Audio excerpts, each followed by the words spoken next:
Hi, everyone. Today I'm going to be discussing foreign affairs in the early years of the United States, beginning with the presidency of Thomas Jefferson and continuing on through the presidency of James Monroe. So Thomas Jefferson became president after the election of 1800. Jefferson was a pacifist and came to subscribe to Washington's policy of neutrality. Thus, immediately upon taking office, Jefferson began to shrink the size of the Army and the Navy. However, challenges overseas forced Jefferson to bend his principles and get the United States more and more involved in foreign policy. So the first major challenge originated with pirates from the North African Barbary states. The Barbary pirates had demanded bribes from the United States in order to guarantee the protection of U.S. merchant ships that were trading in the Mediterranean. Both Washington and John Adams had paid these bribes to the Barbary pirates, but now the Pasha of Tripoli was demanding even more protection money. Jefferson, unwilling to pay, was reluctantly thrown into war with Tripoli in order to protect American free trade in the Mediterranean. Now, the war lasted 4 years from 1801 to 1805, and in the end, it resulted in a peace treaty with Tripoli. Though the war didn't constitute a major victory for the United States, it did help the young country gain more respect overseas. A much larger issue involved the beginning of the Napoleonic Wars. So the French Revolution of the 1790s had allowed Napoleon Bonaparte to come to power in France by 1799. The ascension of Napoleon would lead to over a decade of warfare in Europe that would continually test Jefferson's commitment to pacifism and non-interventionism. The first example of this involved the Louisiana Territory in 1802. So Spain transferred the Louisiana Territory to France and revoked America's right of deposit in New Orleans, which had been negotiated as part of Pinckney's Treaty in 1795.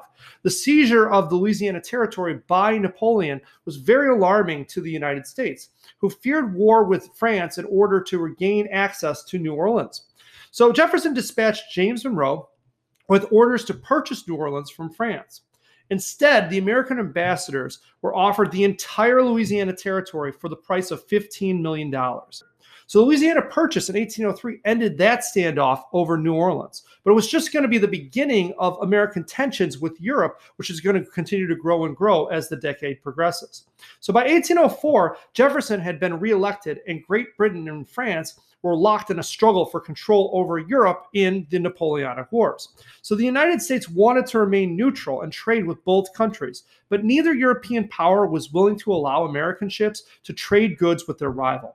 So both France and Great Britain began to stop American ships and seize American vessels. However, Great Britain's navy dominated the seas at this time, so they were viewed as the greater threat to American neutrality.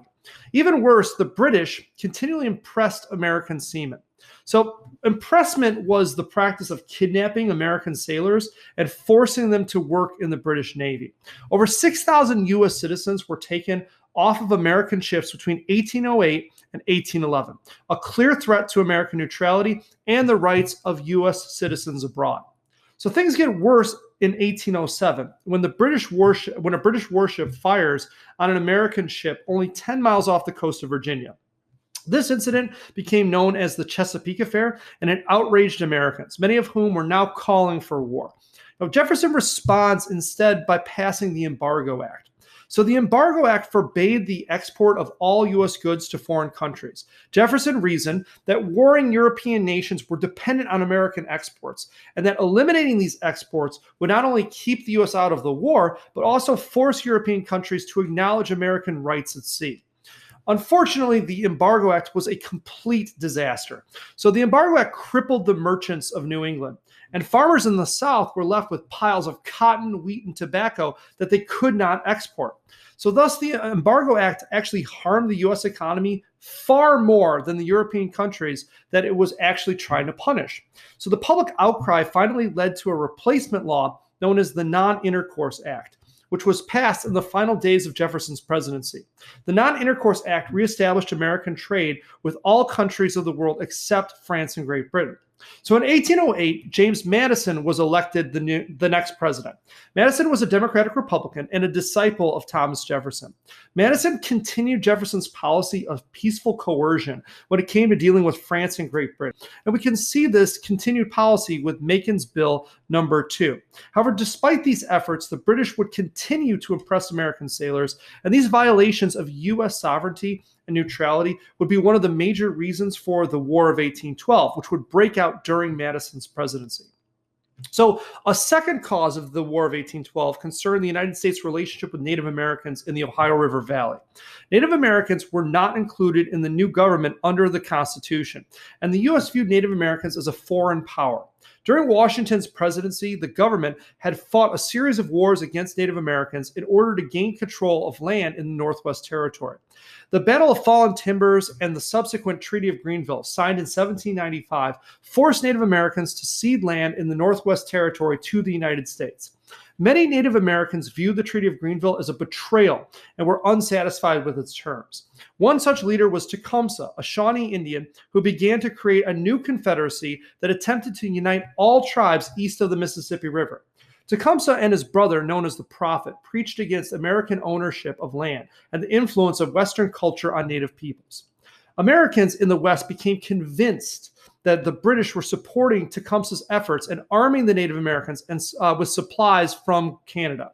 This only further strained the relationship between the United States and Great Britain leading up to the War of 1812. Now, a third cause of the War of 1812 was the rise of a new group of congressmen known as the War Hawks.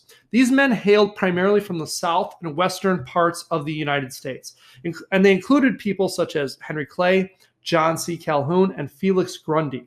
The War Hawks were eager for war with Great Britain.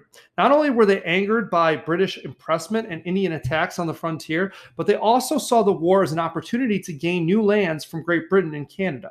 These War Hawks would help push President Madison to ask for a declaration of war by 1812. So the War of 1812 was the first time the United States ever officially declared war. You don't need to know the battles of the war, just that most of the fighting took place along the Canadian-American border. Overall, it was, in comparison to the Napoleonic Wars, which were going on at the same time, a rather small war involving about 6,000 American casualties. But it had large consequences for the United States and its standing in the world. The Treaty of Ghent officially ended the War of 1812 after 2 years of fighting. In the treaty, both sides agreed to end fighting with no exchange of territory. The treaty made no mention of impressment, Indian attacks on the frontier, or any of the major causes for the war. Thus, essentially, the United States had fought Britain to a draw. However, the war had bigger implications than just the terms of the treaty. For one, the United States had gained greater respect from countries overseas. Many countries, including Great Britain, recognized America's growing power, and this gave American diplomats more power to negotiate. Tecumseh's Confederacy was defeated at the Battle of Thames during the War of 1812, which crushed any hope of a lasting Indian Confederacy in the Northwest Territory. This development allowed Americans to turn their sights on westward expansion and migration in the years following the war.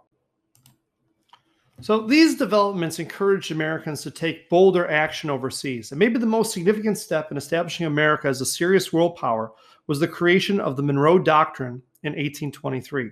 After the Napoleonic Wars, European monarchies were interested in regaining control of former colonies in Latin America. Americans feared that attempts to regain control of these colonies would threaten the spread of democracy and embroil Americans in future European wars. Great Britain was also alarmed by European monarchies such as Russia, Austria, and France's growing interest in the Western Hemisphere, because Great Britain had established lucrative trade with not only the United States, but also newly liberated Latin American countries. Like the United States, Great Britain did not want to see Latin American republics taken over by European rivals. And so the British foreign minister approached the United States and proposed a joint proclamation denouncing European involvement in the Western Hemisphere. Not wanting to limit their own expansion in Latin America and not entirely trusting the British, the Secretary of State, John Quincy Adams, instead pushed the president at the time, James Monroe, to issue the proclamation without the British. Thus, in 1823, James Monroe issued the Monroe Doctrine, one of the most important foreign policy decisions in American history. So the Monroe Doctrine warned European countries from colonizing or interfering in the Western Hemisphere, and it established the United States as the protectors of democracy in the Western Hemisphere, a role that the United States would increasingly embrace as it became more powerful. Though the United States was still relatively weak militarily in 1823, European powers begrudgingly accepted the Monroe Doctrine because it had the support of the British Navy. While not happy that the Americans had made the proclamation on their own, it was in Great Britain's interest to support it because it protected their trading rights in the Americas. So the Monroe Doctrine would dictate American foreign policy for the rest of the century. It was first and foremost an attempt to maintain neutrality. Americans at the time believed that by keeping European countries out of the Western Hemisphere, they could more easily prevent themselves from being drawn into European wars. Additionally, it reflected the growing nationalism that emerged in the United States after the War of 1812. The Monroe Doctrine represented a pride in the Republican system at the heart of the American experiment. Seen in its strong stance against colonization, the Monroe Doctrine would be embedded in American foreign policy for many, many, many years to come, and even today. See you later. This is Mr. Crayson coming at you with another video, this time on nationalism and sectionalism in the early American government. So nationalism and sectionalism, a division based on regional interests, are simultaneously happening and growing throughout the early American nation. How is that possible? That's the question for today. First up, the Louisiana Purchase. So in 1803, Thomas Jefferson was president, and he's a Democratic Republican. They are strict constructionists, unlike the Federalists, who were loose constructionists. What does that mean? Well, Jefferson would say the only thing a president or Congress or courts can do at a national level is what the Constitution says it can. And in this case, he didn't want all of Louisiana. That wasn't on his mind. He wanted the port of New Orleans, which had changed hands from Spain to France. And so the deposit on the New Orleans port that was given to us previously in Pinckney's treaty was now gone. And Jefferson wants that back. He sends diplomats to go buy this back. Napoleon is struggling in France. He's fighting against Britain. And with the recent Haitian Revolution of Toussaint Louverture, he also lost Haiti. So America right now for him is just a losing battle. And he's willing to sell off all this territory that France has. And so he offers for $15 million to the Americans. So America takes the deal. And now we've doubled the size of the country. Jefferson does have some scruples with it. You know, he became a loose constructionist essentially for a moment there. I'm sure many sleepless nights were lost over this, but ultimately he's going to say, well, this is a power of a president to usher in a treaty. And this particular treaty doubled the size of the United States. He's also able to sleep at night because this now makes his agrarian vision for America more possible. The idea that now we have all this new farmland and it will be a nation of farmers. It also opens up sectional tensions between the North and the South as, will this new land have slaves or not? Last week, the Northwest Ordinance of 1787 said that there will be no slaves in the Northwest Territories, and it defined those territories, which includes us, Illinois. But the Northwest Ordinance of 1787 didn't say anything about Louisiana Territory, all that area beyond. So the first territory to want to become a state in the Louisiana Territory will be Missouri in 1818, and this is going to cause sectional tension. A Kentucky congressman named Henry Clay will come up with the solution. The Missouri Compromise, or Compromise of 1820, you can call it, is going to decide that Missouri, you get what you want. You're a slave state.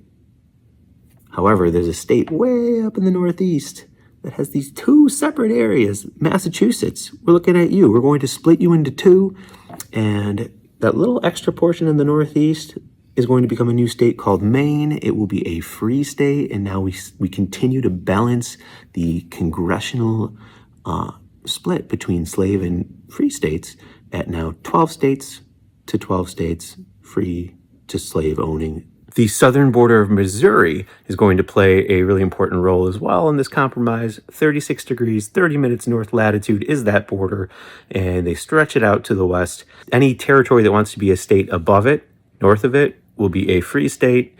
Any state below that will be a slave state. Is this going to be the forever solution? No. Is this going to temporarily put a Band-Aid on this sectional tension?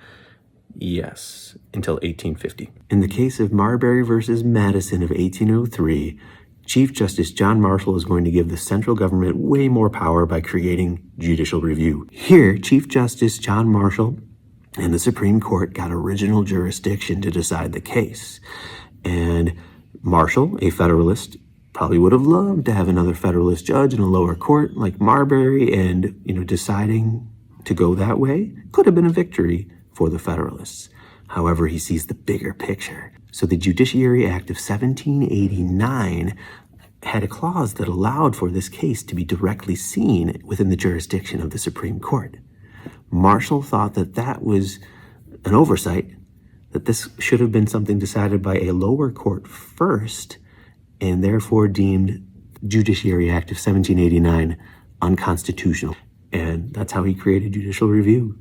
The courts can check laws made by the legislative branch and the executive orders by the executive branch, and any action taken by Congress or the president, for that matter. This is a huge step for central government getting more power. Marshall's going to do this again and again. Another big case to know, McCulloch versus Maryland. In this case, a state doesn't have the right to tax a federal entity because the power to tax is the power to destroy. And the Supremacy Clause of the Constitution says the national government is supreme to the states. The outcome of the War of 1812 is also really important in knowing how the national pride in America grew to a peak. It essentially ends in a tie. The Treaty of Ghent in 1814 is not like giving America all these new things, and in fact is just essentially keeping things the way they are. Any new grounds America got in Canada from Britain are wiped away. Like, everything's kind of wiped clean. For all intents and purposes, this is a draw of sorts. But if you go toe to toe with the biggest military in the world twice and live to tell the tale, you've got something to brag about. And that is the case with the American nation at this time. Not to mention in the Battle of New Orleans, where Andrew Jackson becomes this famous general for the Americans, they absolutely trounced the British, and it gives the sense that America won the war big when it really didn't. But we also said that sectionalism was simultaneously happening to some degree, right? And it does. The Hartford Convention takes place in Hartford, Connecticut, and it's a group of Federalists that are meeting. At the convention, they grumbled about the Democratic Republicans and about how this war was a Democratic Republican war and it was never going to end. They're literally meeting while the Treaty of Ghent is being signed. Again, news doesn't travel fast, right? The Federalists also entertain the idea of secession. It's dismissed very rapidly, but that fact gets out to the general public, and the Federalists look as un-American as can be. So this is going to be the death knell of the Federalists. This is where the Federalists lose their favor as a party. From about 1816 all the way to about 1824, 1828, we are going to have pretty much one party that is dominating. It is the Democratic Republicans. This period will be known as the Era of Good Feelings. Can you guess why? In 1816, there's another event that's both creating national pride and sowing the seeds of sectionalism. It is the American system that is suggested by Henry Clay. So Congressman Henry Clay of Kentucky says, how about we do three things to make this nation stronger and unify it? How about number one, recharter the national bank? We need it. Number two, create tariffs on imports to prevent other goods from other countries being bought instead of American products. Buy American. And finally, use money from the tariffs to build roads and canals and infrastructure that's going to tie together this nation. But at the same time, sectional tension is growing because some of these things, like a national bank, might benefit the manufacturing northern region more than the southern region. Farmers don't trust the national bank, especially after the Panic of 1819. Farmers don't trust tariffs because it hurts their ability to sell crops to Britain, France, and other nations. And of course, there's plenty of disagreement over whether or not roads and canals and infrastructure in general is a national government responsibility or a state, local government responsibility. It sets up a lot of disagreements. So the American system is rather divisive, even though it's intended to unite the country. And finally, we've come to the corrupt bargain election. So the 1824 election was won between 4 different candidates, all running as Democratic Republicans. What? And so if you're doing that, the vote's going to get split, and it does. Nobody wins a majority. The House of Representatives will determine who the winner is. They're going to vote. One of the candidates drops out. William Crawford has a stroke. Henry Clay sees the writing on the wall that he's probably not going to pull this off. It would be a huge upset if he won. So he instead puts his support in an endorsement to John Quincy Adams. So John Quincy Adams wins, even though the popular vote went to Andrew Jackson. And Andrew Jackson is going to be very upset, especially when he hears that Henry Clay has been named Secretary of State. But it kind of looks convenient, doesn't it, that Henry Clay is awarded with a position that is a very powerful position. Secretary of State is huge. Many presidents at that point had been Secretary of State prior to reaching the presidency. So, Jackson and his followers feel like this was sort of a setup, that a corrupt bargain had been made between Adams and Clay. And this is going to create a break or division in the Democratic Republicans that ends the era of good feelings. And you'll now have the National Republicans of John Quincy Adams and the Democrats of Andrew Jackson. So hopefully through this video, you saw examples of how nationalism at first dominated the first 20 years of the 1800s. And then we saw sectionalism take over. And by the mid-1820s started to become more dominant, to the point where we're going to have a civil war by 1861. Thanks for listening, and have a really great rest of the day.